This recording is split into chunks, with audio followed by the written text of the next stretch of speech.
দিয়ে, জেনা দিয়ে, ব্যভিচার দিয়ে। কিন্তু আল্লাহর যারা ভালো বান্দা, মদ খাবে না, আকাম করবে না, বিড়ি খাবে না, সিগারেট খাবে না, দাড়ি সাজবে না, নামাজ কাজা করবে না, জান্নাতে যাওয়ার জন্য কোট করে বসে আছে। এই রকম বান্দাদের কি শয়তান জাহান্নামে নেওয়ার চেষ্টা করবে? করবে না? কি করবে? ওরা তো মদও খাবে না, ওরা নামাজ কাজা করবে না, দাড়িও ছাটবে না, কি করে নেবে? এই জান্নাত পাগল মানুষদেরকে দোজখে নেওয়ার জন্য শয়তানের তিনটে অস্ত্র আছে: শিরিক, বিদআত আর হিংসা। শিরিক বিদআতের কথা এখন আর বলবো না, হিংসাটা শোনেন। হিংসা মদ খাওয়ার মতো একটা হারাম কাজ। কোনো মুসলমানকে দুশ্মন মনে করা, তাকে শত্রু মনে করা মদ খাওয়ার মতো হারাম কাজ। এটাকে বুগদ বলে আরবিতে। তবে মদ খেলে একটা গুনাহ হয়, আর হিংসা বিদ্বেষে গুনাহ তো গুনাহ হয়, নেক আমল পুড়ে পুড়ে ছাই। তাহলে শয়তানের কোনটাই লাভ বেশি? হ্যাঁ, এই জন্য যাদের নেক আমল নেই তাদের হিংসা কম। দেখবেন নাচ গান করে, সিনেমা করে, কিন্তু এত হিংসা করে না। কিন্তু আমরা যারা দিনদার তাদের ভিতরে হিংসা বেশি। কারণ শয়তান জানে এরা দু একবার নাচ গান করলে দোজখে নিয়ে যাবে না, তওবা করে জান্নাতে চলে যাবে। কাজে এমন কাম দেব যে ওর সব নেক আমল পুড়িয়ে ছাই হয়ে যায়। তো ভাইরা, হিংসা শিক্ষা হয় দুই দল মানুষ। এক দল হলো রাজনৈতিক নেতারা, তাদের স্বার্থটা কি? ক্ষমতায় যাওয়া, ঠিক না? তারা ক্ষমতায় যাওয়ার জন্য আমাদেরকে কি শিখায়? ও দেশের দুশ্মন, ও স্বাধীনতার দুশ্মন, ও জাতির দুশ্মন, ওর দুর্বিন, ওর মার ধর, এগুলো, ঠিক না? আর এক শ্রেণী হিংসা শিখাইছিল হুজুররা। কি স্বার্থে? মুরিদ, মহব্বত, ভক্ত ঠেকানোর স্বার্থে। তা আমরা রাজনীতিও করব, হুজুরদের কাছেও যাবো। আমি কোনো হুজুরের খারাপ বলছি না, তবে আপনার একটা পরামর্শ দিচ্ছি। আমার কথাই, রাজনীতিবিদের কথাই নিজের মনে হিংসা আনবেন না। হুজুরদের কাছে যেতে হবে, উপায় নেই। তবে হুজুর যদি হিংসার কথা বলে, আল্লাহ হুজুর যা বোঝে বোঝে, আমিও তো বুঝি শুধু নে, তোমার নবীর সব উম্মতের আমি ভালোবাসি। কথা বোঝেননি?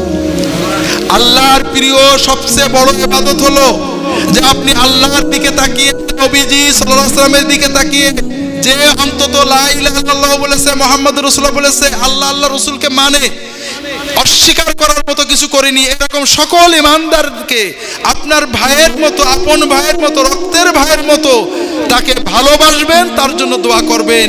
এটা হলো আল্লাহর প্রিয়তম একটা নেক আমল।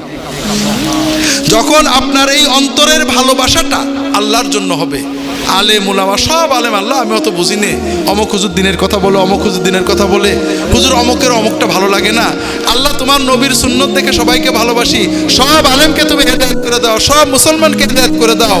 অন্তর দিয়ে সব মুসলমানকে ভালোবাসবেন, আল্লাহ আল্লাহ রসুলের দিকে তাকিয়ে আর কারোর দিকে তাকাবেন না। একজন মানুষ আমার নবীকে ভালোবাসে, বুঝি, নবীর কথা বলে, আল্লাহর কথা বলে, কিন্তু আমাদের ইমাম আবু হানিফাকে ভালোবাসে না, তার বিরুদ্ধে কথা বলে। ওই লোকটাকে আমরা ভালোবাসবো না হিংসা করব?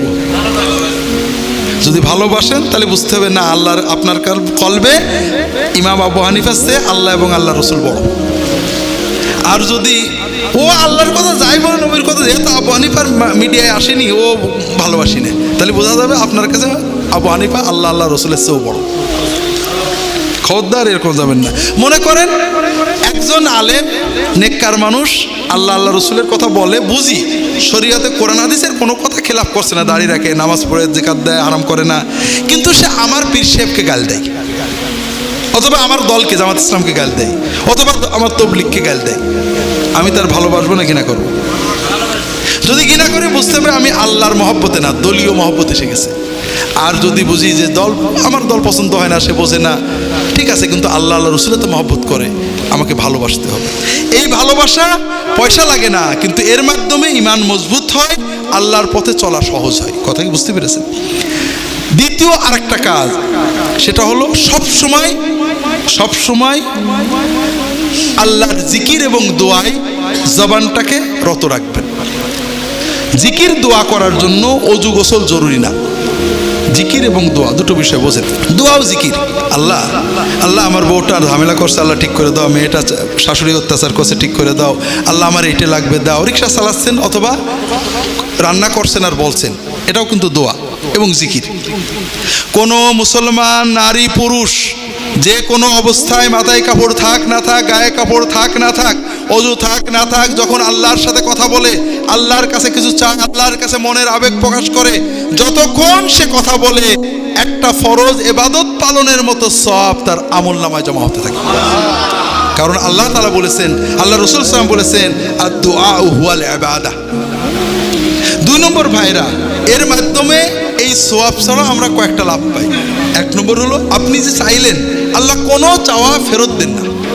হাদিস শরীফে আসছে, যে কোনো বান্দা বান্দি যখন আল্লাহর কাছে কিছু চায়, আল্লাহ হয় তাকে ওই জিনিসটাই দেন, নইলে এই দোয়ার বিনিময়ে একটা বিপদ কাটিয়ে দেন, নইলে তার জন্য জান্নাতের সওয়াব জমা করে রাখেন, আপনার লস নেই। 3 নম্বর হলো ভাইরা, এই যে দোয়া আমরা করছি কার কাছে? এই আল্লাহর